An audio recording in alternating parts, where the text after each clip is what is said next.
I asked him, I said, Sheikh, what happens when you're praying and you're just not in the mood to pray? You're just not feeling it.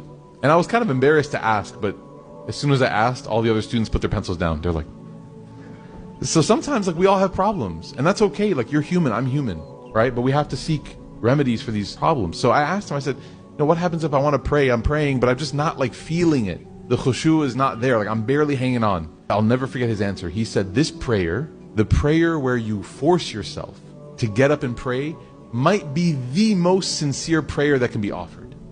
I was shocked. I was like,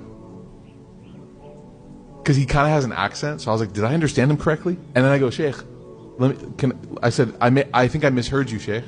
I said, did you just say it's sincere? And he goes, yes, of course.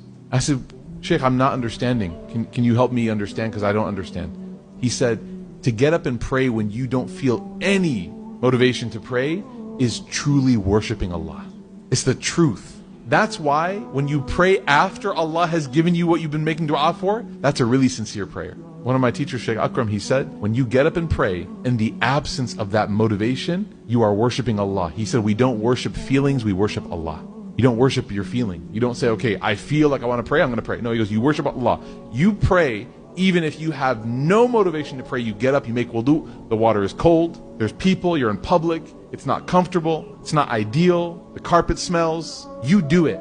So anytime you're listening to a khutbah and you can't understand, or anytime you're in a masjid and you're like, man, or anytime you're in a situation that it's not fitting you perfectly, remember that your worship of Allah in that moment is the most sincere worship. I remember I was talking to one of my teachers one time,